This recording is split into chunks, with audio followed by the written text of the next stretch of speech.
Hello दोस्तों, नमस्ते। इस वीडियो में हम बात करेंगे एंगल्स के बारे में। ठीक है, अब एंगल का डेफिनेशन क्या है? An angle may be defined as a figure. एक फिगर है वो बेसिकली, ठीक है, फॉर्म बाय टू रेज, दो रेज से बना हुआ फिगर है, ठीक है, with the same starting point. अगर हम इस सबको समराइज करें तो बेसिकली हम कह सकते हैं कि एंगल एक ऐसा फिगर है जिसको दो रेज से बनाया गया है, ठीक है, एंड उसका स्टार्टिंग पॉइंट जो है दोनों रेज का वो सेम है। जो कॉमन पॉइंट है इट्स कॉल्ड द वर्टेक्स, यानी कि जो स्टार्टिंग पॉइंट कह सकते हैं उसको हम वर्टेक्स कहते हैं। While the rays forming the angle, जो दो रेज है जो एंगल को फॉर्म कर रहा है उनको हम कहते हैं आर्म्स। तो यहां पे आप देख सकते हो फिगर ए बी सी, ठीक है, फिगर ए बी सी, यहां पे दो आपके रेज है बी ए और बी सी, ठीक है। जो बी है वहां पे एंगल फॉर्म होगा तो हम इसको कह सकते हैं एंगल ए बी सी या फिर एंगल बी, ठीक है, क्योंकि बी में ही एंगल फॉर्म हो रहा है तो बी को हमेशा मिडिल में रखना है आपको, तो आप इसको कह सकते हो एंगल ए बी सी या फिर सिर्फ एंगल बी। जो आपके वर्टेक्स है वो आपका बी है क्योंकि वो जो है वो कॉमन पॉइंट है, और इसके आर्म्स जो है वो है बी ए और बी सी, यानी कि जो दो रेज है। अब यहाँ पे कुछ क्लॉक के हैंड्स हैं, इनको अच्छे से देखिए, ठीक है। The hands of the clock और द टू आर्म्स, जो क्लॉक के जो हैंड्स है या फिर हम आर्म्स कह सकते हैं, ठीक है, ऑफ द डिवाइडर, जो डिवाइडर है, are joined together at a common point. इनको एक कॉमन पॉइंट पे जॉइन किया जाता है, ठीक है, ये एक दूसरे की तरफ इंक्लाइन करते हैं and these arms form an angle at the common point. और जो कॉमन पॉइंट है वहां पे एक एंगल फॉर्म होता है, जैसे मैंने आपको पहले दिखाया था जो हमारा एंगल ए बी सी था, ठीक है। अब आप क्लॉक को भी देखोगे ना तो उसके जो हैंड्स है वो सिमिलर है, ठीक है, हमेशा वहां पे क्या होता है, एंगल फॉर्म होता है जो कॉमन पॉइंट है वहां पे।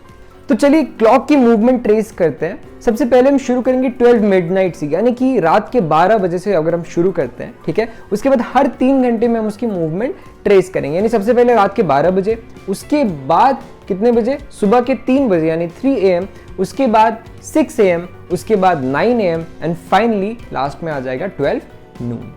तो 12 मिडनाइट पे अगर आप देखोगे तो यहाँ पे 0 डिग्री फॉर्म हो रहा है, यहाँ पे कोई भी एंगल फॉर्म नहीं हो रहा है, ठीक है। 3 घंटे बाद यानी कि 3 AM में अगर हम देखेंगे तो यहाँ पे एक 90 डिग्री का एंगल फॉर्म होता है। उसके बाद 6 AM में अगर हम देखेंगे तो वहां पे एक 180 डिग्री का एंगल फॉर्म होता है, एंड फिर हम 9 AM में अगर हम देखेंगे तो यहाँ पे एक 270 डिग्री का एंगल फॉर्म होता है। उसके बाद फाइनली एक कंप्लीट राउंड के बाद अगर हम देखेंगे तो यहाँ पे एक 360 डिग्री का एंगल फॉर्म हो रहा है 12 नून में, यानी कि दोपहर के 12 बजे। तो इससे हम क्या चीज समझ सकते हैं? इससे ये समझ सकते हैं कि 1/4 रेवोल्यूशन यानी कि 1 right angle equals to 90 degree, ठीक है। उसके बाद अगर आप हाफ रेवोल्यूशन करोगे तो वहां पे 2 राइट एंगल्स फॉर्म होंगे 180 डिग्री, ठीक है। अब यहाँ पे अगर 3/4 रेवोल्यूशन होगा, ठीक है, तो यहाँ पे 3 राइट एंगल्स आएंगे और उसका मेजरमेंट होगा 270 degree, and finally 1 complete revolution में 4 राइट एंगल्स होंगे जिसका मेजरमेंट होगा 360 डिग्री। अब इनको ना कुछ स्पेशल नेम से जाना जाता है। सबसे पहला है जीरो एंगल, ठीक है। जीरो एंगल क्या होता है? An angle whose measurement is 0 degree, उसको हम क्या कहते हैं? जीरो एंगल कहते हैं। अब यहाँ पे देखिए लाइन ए बी है और लाइन ए सी है, 2 लाइन्स है, यहाँ पे 2 आर्म्स फॉर्म हो रहे हैं और यहाँ पे ये लोग ने एक जीरो एंगल बनाई, यानी कि यहाँ पे कोई भी एंगल फॉर्म नहीं हो रहा है।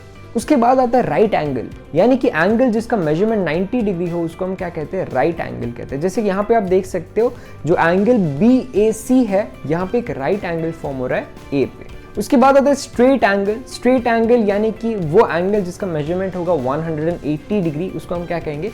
स्ट्रेट एंगल कहेंगे। यहाँ पे ABC जो है वो एक स्ट्रेट लाइन है और यहाँ पे जो B है यहाँ पे एक स्ट्रेट एंगल फॉर्म हो रहा है, यानी कि एक 180 डिग्री का एंगल फॉर्म हो रहा है।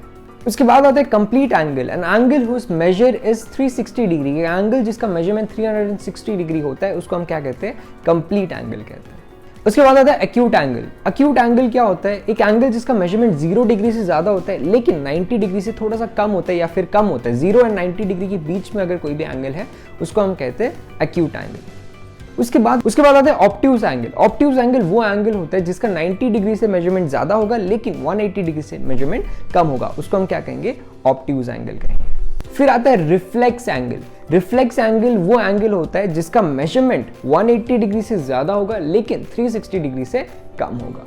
अब आ जाते हैं परपेंडिकुलर लाइंस पे। परपेंडिकुलर लाइंस क्या होता है? Two lines when intersect each other at an angle of 90 degree, it's called perpendicular lines. ठीक है, फॉर एग्जांपल दो लाइंस है, एक ये लाइन है और दूसरा ये लाइन है। अब यहाँ पे अगर वो 90 डिग्री के एंगल पे इंटरसेक्ट कर रहे हैं तो इसको हम क्या कहते हैं? दो परपेंडिकुलर लाइंस कहेंगे।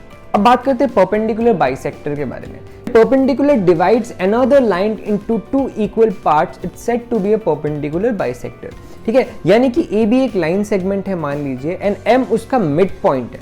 एक लाइन सेगमेंट है यानी कि कोई दो फिक्स्ड पॉइंट है, उसमें एक फिक्स्ड मेजरमेंट है, और एम जो है उसका मिड पॉइंट है यानी कि उसके बीच का पॉइंट है। अब यहां पे अगर आप देखोगे एम एन जो होगा वो इसका परपेंडिकुलर बाइसेक्टर होगा, अगर आप फिगर में देख सकते हो। तो इसको हम कैसे लिखते हैं? It's written as A B perpendicular to M N और M N perpendicular to A B. इस वीडियो में इतना ही था, मैं मिलता हूं आपसे अगले वीडियो में। Thank you.